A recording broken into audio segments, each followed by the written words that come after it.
Gente, muitos me conhecem como Netscaf, sou criador e desenvolvedor de soluções na área de informática.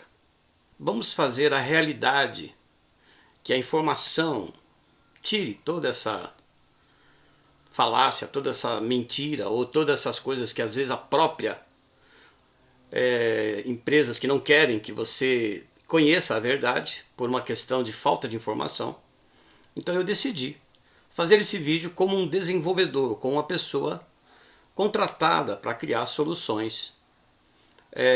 No caso, um exemplo para votação, não no Brasil, mas no mundo.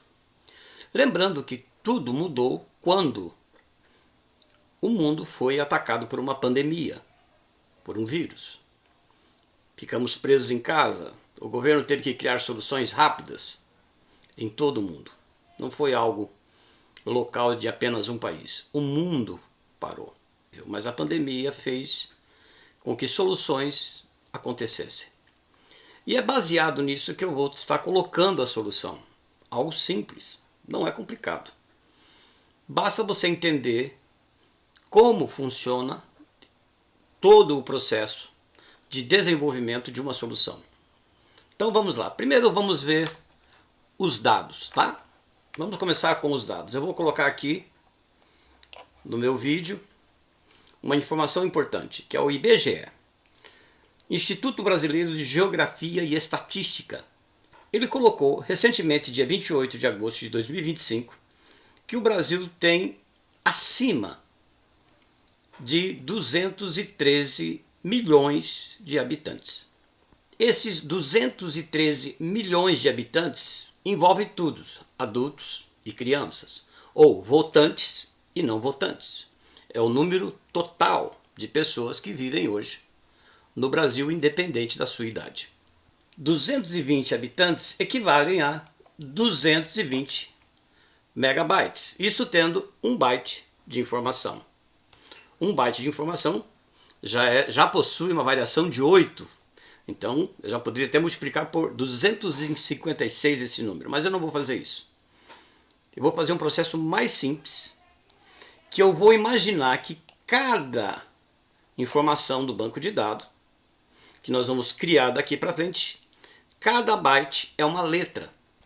Então, cada letra possui um código em ASCII. Aqui, por exemplo, o código ASCII2 usa até a metade de 1 byte, que poderia ir até 255. Então, por exemplo, a palavra A, o seu código decimal é 65. Então, cada byte pode armazenar uma letra ou um número. Baseado nisso, vamos lá. O CPF teria 10 bytes. Para presidente, 2 bytes. E assim consecutivamente. E eu coloquei aqui, ó, por exemplo, 3 senadores, 4 deputados,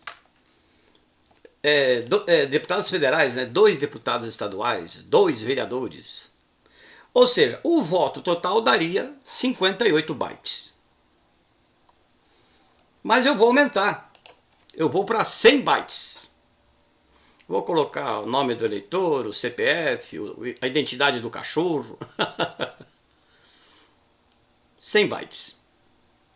Um total de 220 megabytes, que é a população, vezes 100 bytes cada registro, a gente chega em 220 gigabytes.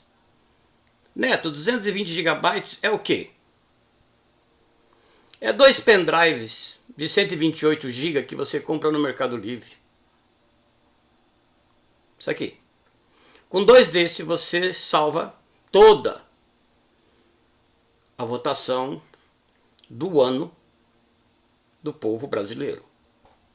A votação, primeiro, vamos entender o seguinte. Neto, você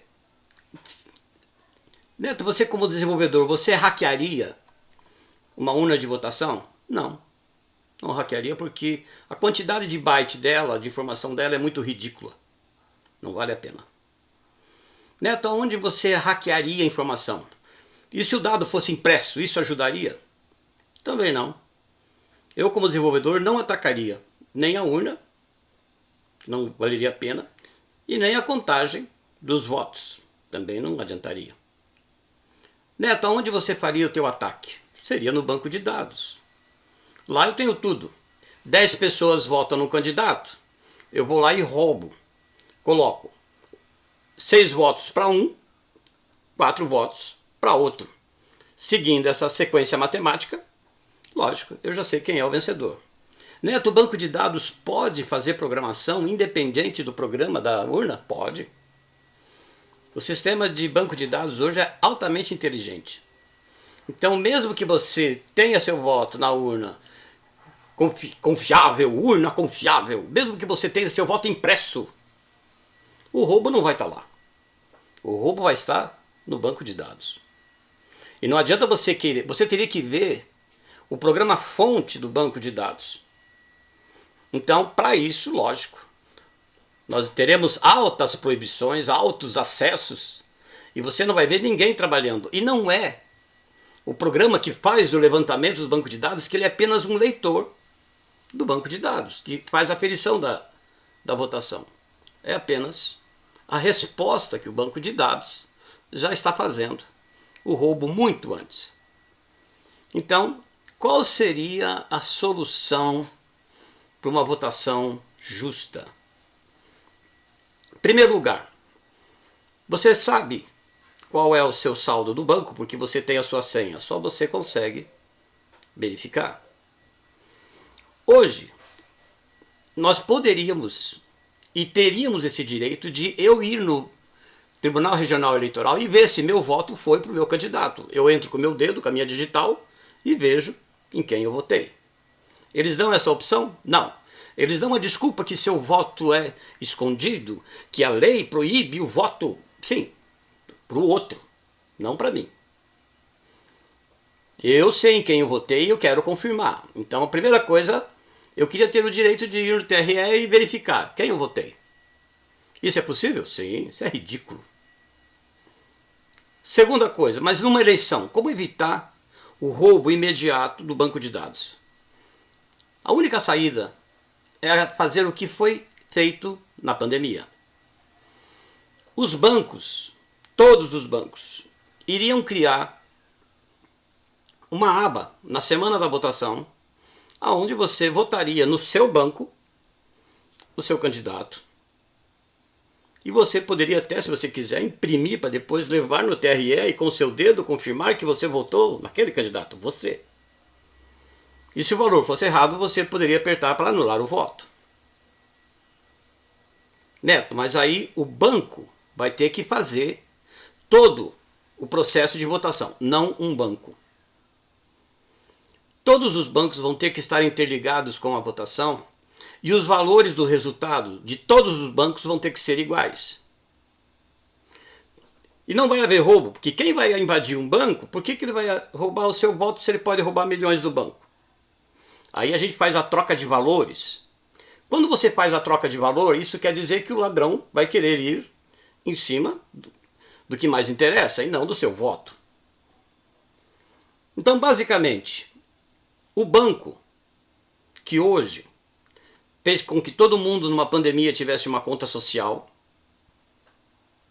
Então, basicamente, qual seria o custo disso para o banco? Vamos colocar lá R$1 para cada voto. Quanto a gente está gastando nas urnas? Quanto a gente está gastando para colocar os mesários? Quanto que a gente está gastando de deslocamento de local? Quanto a gente está gastando? Se você colocar tudo isso na ponta do lápis, pagar R$1 para cada voto no banco é ridículo. A solução é ridícula. Todo o processo é ridículo. Se você caminhar nessa linha de raciocínio que nós estamos falando de 2 pendrives de informação. O voto é sagrado? É. O voto pode ser protegido? Ele já é protegido. Ele pode ser conferido em quem votou? Sim. Então sim, tudo é possível. Então vamos imaginar o seguinte. Vai ser simples. Quem tiver conta no banco, automaticamente o banco já vai entrar no banco de dados do TRE e vai pedir a informação da sua conta no TRE. E ele vai dizer se ela está ok para ser votada. Automaticamente, uma aba de votação vai abrir, informando se você pode votar ou se o seu título de eleitor está desatualizado ou bloqueado, não permitindo a sua votação. Então, esse é o primeiro passo. O segundo passo, imagine que está tudo ok. Durante uma semana de votação, o banco abrirá para quem tiver habilitado a votação. E quando a votação passar de 51% da população, automaticamente já pode até publicar o vencedor. Agora imagine que você não tem conta no banco, e nenhum. Vamos imaginar pandemia. O que acontece? Você vai em qualquer caixa de qualquer banco. Acredito que até os apps vão liberar essa opção. E você, em qualquer lugar do Brasil ou do mundo, acessa o banco, digita o seu CPF, digita o seu título de eleitor. O banco, novamente, já vai e verifica como que está o status do seu registro de votação. Se estiver tudo ok, ele já abre a aba e você já pode fazer a votação.